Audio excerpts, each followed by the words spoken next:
అండి, welcome back to rupees kitchen. ఈరోజు మన కిచెన్లో చాలా ఈజీగా సింపుల్గా అయిపోయే కర్రీ అండి. ఇంట్లో ఏం వెజిటేబుల్స్ లేనప్పుడు టమాటోస్ ఉంటుంది కదండి, సో దాంట్లో టమాటో బజ్జీ కర్రీ ఎలా చేసుకోవాలో దాని తయారీ విధానం చూపిస్తాను. ఇది ఒక హాఫ్ కేజీ టమాటో అండి, లేకపోతే ఒక 4-5 టమాటాలను తీసుకోవచ్చు. సో ఆ టమాటాస్ని బాగా కడిగేసి ఇలా పొడుగా కట్ చేసేసుకోవాలి. కట్ చేసేసుకొని ఒక గిన్నెలో వేసేసుకోవాలండి. ఇలా టమాటా వేసేసుకోవాలండి. దీంట్లోనే ఒక పెద్ద వెల్లుల్లిపాయ అండి, పొట్టు తీసేసుకొని వేసేసుకోవాలి.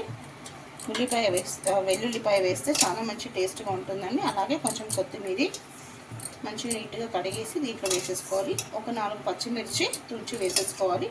కొంచెం చింతపండు అండి వేసేసుకోవాలి. దీంట్లోనే చెట్టు కరివేపాకండి, ఫ్రెష్ది, ఇప్పుడే తెంపాను.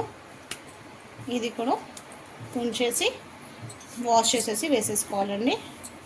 ఇలా కరివేపాకు కూడా వేసేసుకొని దీంట్లో ఒక 1/2 స్పూన్ పసుపు ఎక్కువగానే వేసుకుంటున్నానండి. దీంట్లో ఒక 2 స్పూన్స్ కారం, పచ్చిమిర్చి కూడా వేసాం కదా, కొంచెం చూసి వేసుకొని నేనైతే 2 స్పూన్స్ వేస్తున్నాను కారం. టేస్ట్కి తగినంత సాల్ట్,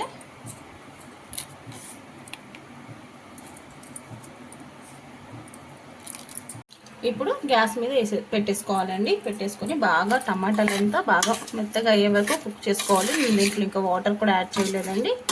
ఇది టమాటాల నుంచి వస్తుంది వాటర్. సో ఇలా మూత పెట్టేసుకొని కుక్ చేసేసుకున్నాము. ఒకసారి బాగా కలిపేసుకొని కొంచెం ఒక చిన్న టీ గ్లాస్ అంతా వాటర్ కూడా యాడ్ చేసుకోవాలండి. నేను స్టార్టింగ్లో యాడ్ చేయలేదు, టమాటా నుంచి వచ్చిన వాటర్లోనే కుక్ అయింది. ఇప్పుడు కొంచెం ఒక వాటర్ వేసేసుకొని మంచిగా ఒకసారి కలిపేసుకొని మూత పెట్టేసి కుక్ చేసుకోండి. చూడండి, మంచిగా కుక్ అయిపోయింది టమాటా.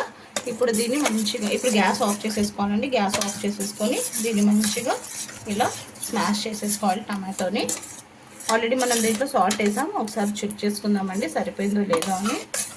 ఇప్పుడు దానికి ఒక చిన్న తాలింపు ఉంటుందండి. సో ఒక ప్యాన్ తీసుకొని దాంట్లో 2 టేబుల్ స్పూన్ ఆఫ్ ఆయిల్ వేసేసుకొని ఆవాలు జీలకర్ర 1/2 స్పూన్ వేసుకోవాలి. 1/2 స్పూన్ మెంతులు వేసేసుకొని పొట్టుతో దంచుకున్న వెల్లిపాయలు అండి, చిన్న వెల్లిపాయ ఒక 4. దీంట్లోనే ఇది కొంచెం ఫ్రై అయ్యాక ఎండుమిర్చి వేసుకున్నాము.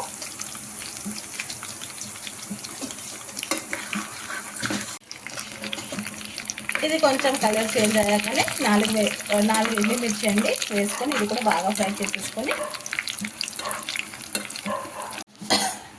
ఇలా ఎండుమిర్చి కూడా బాగా గోల్డెన్ బ్రౌన్ అయ్యాక దీంట్లో కొంచెం కరివేపాకు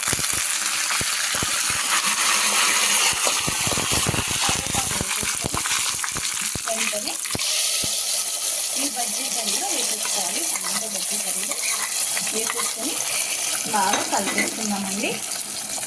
చూడండి ఎంత సింపుల్గా అయిపోయింది కర్రీ. నాకైతే దీన్ని కరెక్ట్ ఒక 10 మినిట్స్ పట్టిందండి ఈ కర్రీ అవ్వడానికి. దీన్ని తమిళ్లో చంబల్ అని అంటారండి. టమాటా చంబల్, తక్కాలి చంబల్ అని అంటారు తమిళ్లో.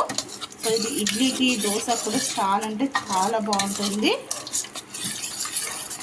వేడి అన్నంలో ఇది వేసుకొని తింటే చాలా అంటే చాలా ఎమ్మీగా ఉంటుంది అండి. మీకు కూడా నచ్చినట్టయితే మీరు కూడా ఒకసారి ట్రై చేయండి. అదే ఇడ్లీలో దోశలో అంటే కొంచెం మీకు వాటర్గా కావాలంటే కొంచెం వాటర్ వేసుకోవచ్చు. నేనైతే వేయనండి, ఇలానే పెట్టేస్తాను.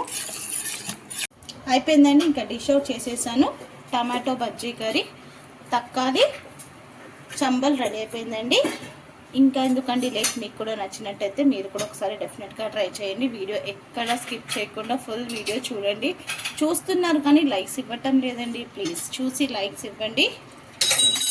నచ్చితే లైక్ చేయండి, షేర్ చేయండి. కొత్తగా ఏమైనా మన ఛానల్ని చూస్తే సబ్స్క్రైబ్ చేసుకోండి. మీ రూపీస్ కిచెన్.